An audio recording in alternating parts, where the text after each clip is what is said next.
talk about transactive discussions? What does it look like? Extending versus refuting versus commonalities. Sure. Transactive discourse is the best way, I guess, to talk about it is to say that there are two ways in which people talk with each other. One is to have a debate where what you're trying to do is convince the other person to agree with you, and that's a competitive discourse. And the other is a communicative discourse, where when you're talking to each other, you're trying to come to some shared understanding. So a transactive discourse is a form of communicative discourse where one speaker listens to the other person and tries to make use of what they heard. So if you say point A to me and I say point B, then you come back and you say, well, A and B integrate or relate to each other in this way. That's a transact. Okay. If you say to me A, and I just repeat back to you, oh, you said A, that's not a transact. That's a representation. It's a representation of what you said, but it's not an operational transact.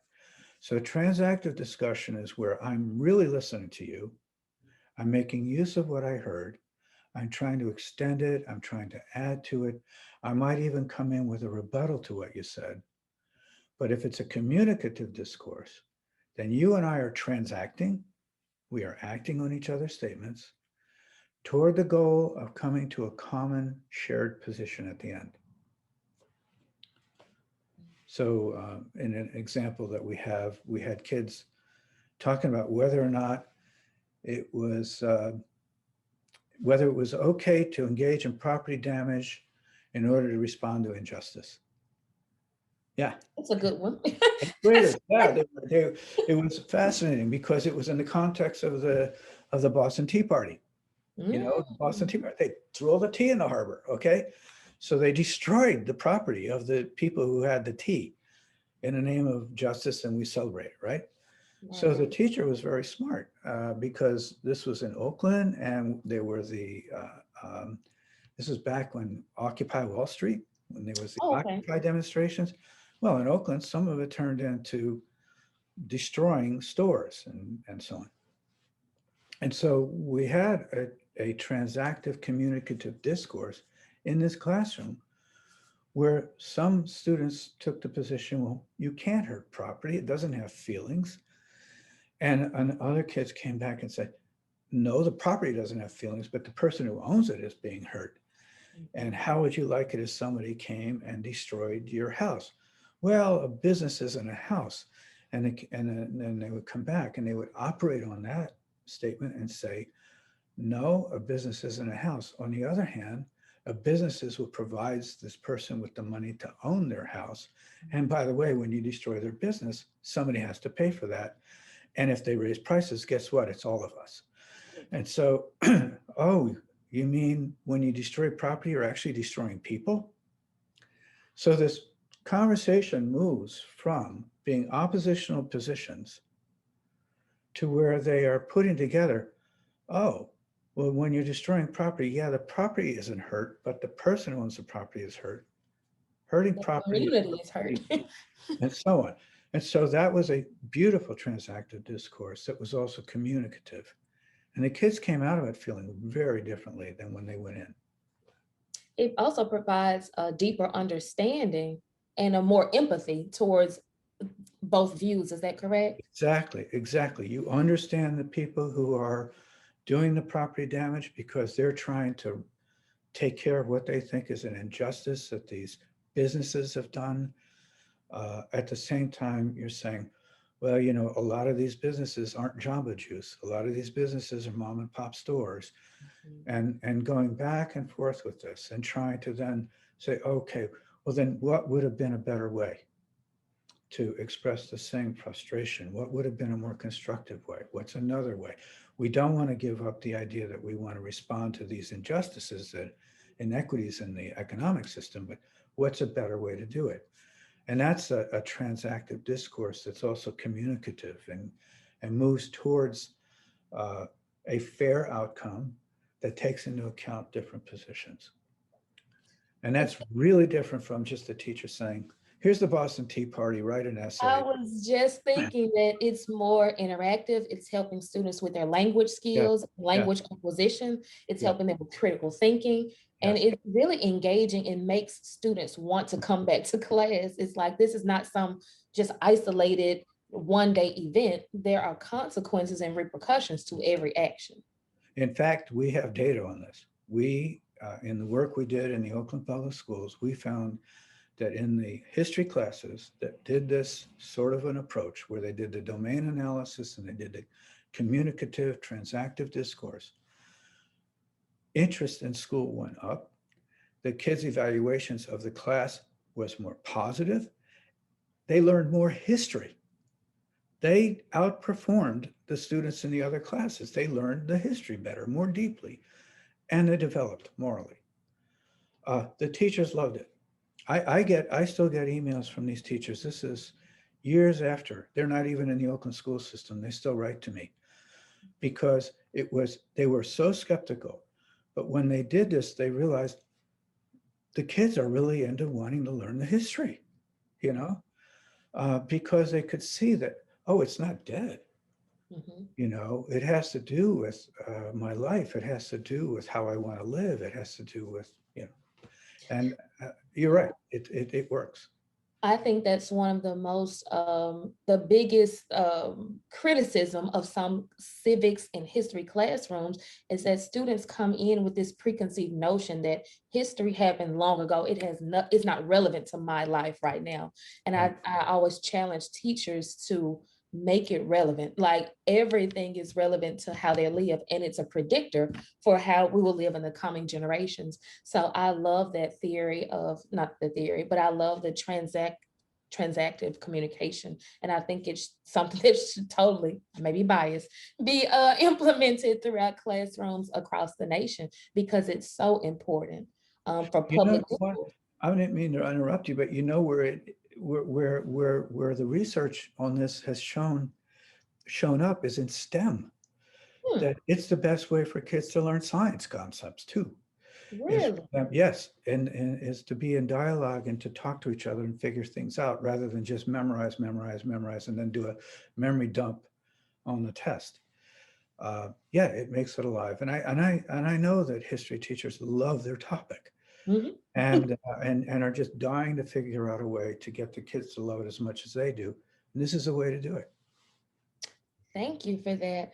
We're almost done. I love this. I don't want it to end, but can you speak to a little bit about social cognitive domain theory and the curriculum content?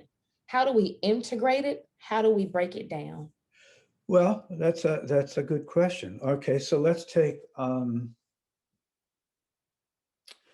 uh, here's in the 1890s was a period of time when you had the Industrial Revolution, and there were all sorts of needs for people to be factory workers, and a lot of the factory workers were kids. Okay, so you have conventions involved. You know, what are the norms about at what age a person can be employed? Then you, excuse me, you have the practical outcomes. How are we going to make a profit? And then you have the moral issues. A lot of these factories are dangerous. We're putting these kids in danger. I'm sorry, I need to. So if you take the issue of child labor, okay, okay, when you have a bunch of teenagers talking about it, it turns out there's the moral considerations of the potential harm to the kids, the fairness, the wages, are the wages fair? There are the conventions of, well, these are the norms. Uh, all factories allow kids. If you know that's where we are. It's a norm that we have children working in the factories. If I don't have kids working in my factories, I'm going to be disadvantaged because I'm going to have to pay adult wages. And then there's the personal issue. The kid may want to work. Okay. So you present this to teenagers, they go, yeah, I might want to work.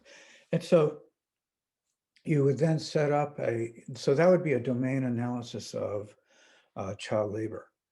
And so in this book that I've done, and a new one that we have coming out called Moral Education for Social Justice, we actually have a calculus lesson based on using calculus to do a profit optimization Mm. for this very issue. But you have all this moral dialogue around, well, should we have kids working in this or not? So that would be one way in which to use domains to do an analysis. Women's rights, okay? Social conventions. When I was young, nobody worked, no women worked. They worked during World War II, and then they lost their jobs and they went back into the kitchen, okay? So they didn't go to college, they didn't work. That's the way the world was, okay? That's a social convention, that men work, women raise the children, and this leads to stable families and stable society and stable community. So the conventions are working. We have gender-based conventions that have to do with who works outside the home. But then there's the fairness issue. You know, you're a woman and that's it. That's your career, being mom. And that's very fulfilling, being a parent. Okay. I'm not taking anything away from that. I love being a father. But why is it that men can't do more of the mom stuff and that women can't also have careers? That then becomes a moral argument of fairness. Is it fair that only men get to go to work, men get to go to college, and the girls and women have to stay home and be housewives? So that's another one. So you have the conventions and the moral issues. Then you also have the personal domain one, which is, well, suppose a woman wants to be a homemaker. Can she just be a homemaker if she wants to? And then that becomes the personal choice component. Trying to think of some others. Almost everything. Almost everything in history is an overlap between convention and morality, because what you have is what history is all about, is what the norms and values and social system of the time and how it functioned in relationship to what was fair for the people who lived in that time. So we have all kinds of issues that are brought up all the time because we're so sensitive to it now, Yeah. especially where I live. Yes. So I think when you talk about that conversation about the working mom versus like the stay-at-home mom, that's that's been such a thing for my generation. It's like, are you just a housewife? Are you just like, and it's so it gets so impassioned from so many different groups.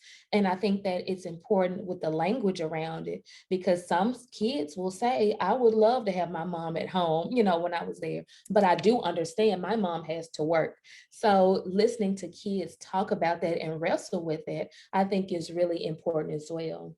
Sure. I And think that's what theory does, helps and when them. they do, that's right. And when they are wrestling with it, when they are looking at the intersection between the conventions that we have and the moral concerns about fairness and human welfare and rights, what they're wrestling with also is, how do we have a society that actually functions, but also allows everybody for it to be as fair as we can make it? Mhm. And then do we, from the personal domain, do we require that women work? You know, um, what about men? I mean, I know plenty of men who, if it weren't for social convention, would have chosen to be the homemaker, that Mhm. they love being dad. They love to cook. Mhm.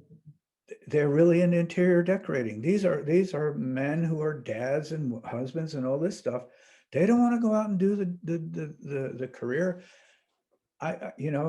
Why are they not allowed to do that? If they do it, there are all these assumptions about their masculinity and blah blah.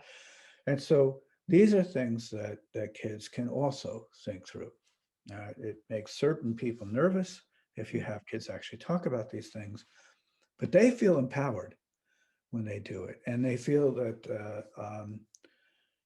well, They're making adult decisions. Like I'm really thinking about it, and yeah, nobody's telling me what to think, but I'm thinking about it, what makes sense for me and my.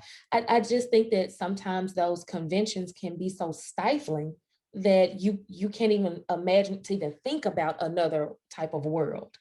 And I think that's what the transactive discourse helps them to kind of flesh out for themselves. that's right.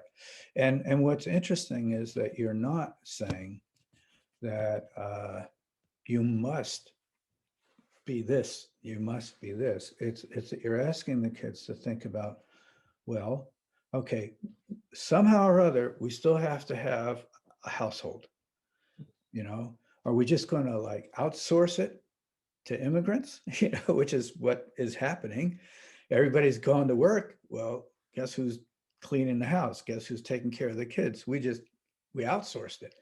Or are we going to figure out some way in which we as adults are both doing the parenting and doing the work, that we're sharing it, that we're interacting with each other, and how we structure our careers?